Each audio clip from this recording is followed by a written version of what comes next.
This is truly one of the most bizarre stories you have ever heard in your life. I mean, put it this way. If you just won the lottery and someone gave you 15 million US dollars, would you turn around and say, "No thanks, I don't want it"? Well, that's just what happened.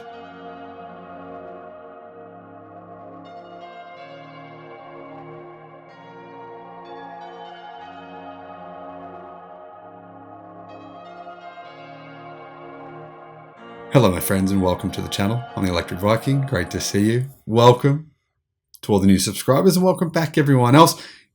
If you don't know, we have made more than, 1,500 videos in the last 12 months. It's been crazy. But the reality is, the reason for that is that there is so much news to report on. And honestly, every day, I have to handpick a very small selection of all the electric vehicle news going on around the world, not just electric cars, but battery technology, renewable energy technology. There's so much more I want to share with you guys in just so little time. What makes this possible, this channel possible, makes us able to make so many videos is you guys supporting the channel on Patreon.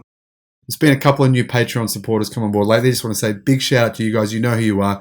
Thank you very much. I'll put a link in the description to our Patreon account. Now, what's going on here with this interesting, to me, perplexing story? Now, just want to put this little thought in your head here. Imagine you woke up tomorrow and someone said to you, "Hey, I'm going to award you 15 million US dollars for dealing with some stress for a few years." Personally, I'd be pretty happy. However, some people, I guess, are just not me.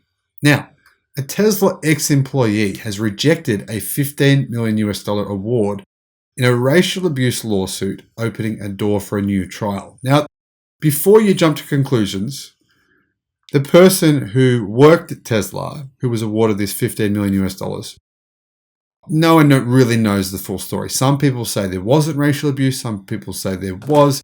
Some people say the people who committed the racial abuse weren't actually Tesla employees. They were contractors.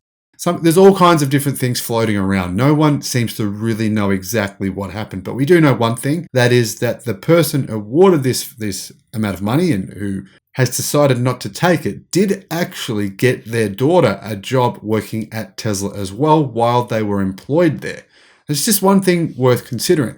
Now, former Tesla elevator operator Owen Diaz rejected his 15 million award in his lawsuit claiming racial abuse from his co-workers at the Fremont factory. Now, I think it's important to preface this story with recognizing the fact that Tesla has, for several years in a row now, won several different LGBTQ awards for their policies. Apparently, they are one of the most progressive workforces in that degree. I'm not saying that's not my opinion. I'm just sharing with you what's been reported by the news in terms of their policies.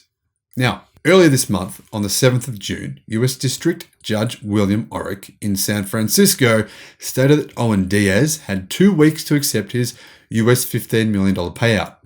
Orrick has decided to reduce that award from nearly 137 million, which was awarded, I don't know when it was, 2021, I believe, down to 15 million US dollars in April of 2022. Now, obviously, the guy wanted the 137 million and didn't want it to be cut down to what I think is a much more reasonable 15 million. Lawyers representing Diaz turned down Judge Orrick's award in a brief filing submitted to a San Francisco federal court. As per Reuters, Diaz's lawyers claimed the award was unjust and would not deter future misconduct by Tesla. I would say $15 million would probably deter anyone from anything. But that's just me. Now, after stating that Diaz had 2 weeks to accept the award, Judge Orrick said that the former Tesla worker had no controlling question of law to justify an immediate appeal of the reduced payout. He further explained that permitting an immediate appeal would further delay the resolution of a case that is already 5 years old. Basically, the judge is saying he doesn't want to see any appeals. It's not reasonable. The payout is reasonable. Diaz sued Tesla in 2017, and his lawyers disagreed with Judge Orrick, arguing that a question of law regarding damages for emotional distress justified an immediate appeal. By rejecting the $15 million award, Diaz's lawyers opened the door for a new trial. In rejecting the court's excessive reduction by asking for a new trial, Mr. Diaz is again asking a jury of his peers to evaluate what Tesla did to him and to provide just compensation for the torrent of racist slurs that was directed at him. said the lawyers of the former Fremont factory employee. Now, I've got to say again, I've heard a lot of rumors. Lots of different people have said lots of different things. Some people have said that the people who directed the racial abuse at him were actually the same racial background as him. There's so many different stories. It's really, really hard to know what happened here. But personally, my take on this is his lawyers are probably doing this on the basis of accepting a huge payout. I think from what I've heard, that they're apparently in line to receive 1/3.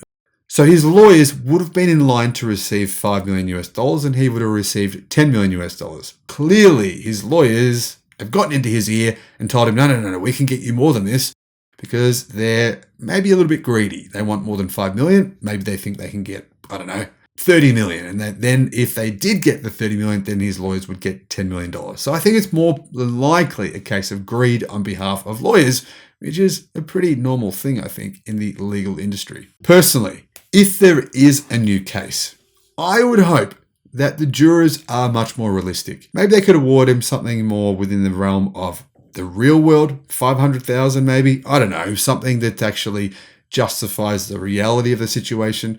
Frankly, I'm not saying he didn't have a tough time. I'm sure he did.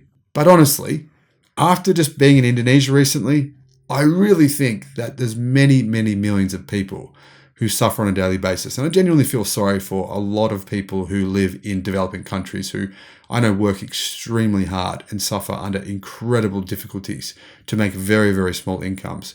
Honestly, the reality is here. People are getting greedy. $10 or $15 million is a hell of a lot of money. And it has to make you question the morality of the people behind this case. That's just my take though. Maybe I'm completely wrong. And don't get me wrong, I'm definitely not a fan of racial abuse. And if people do commit racial abuse, they should absolutely be prosecuted for it.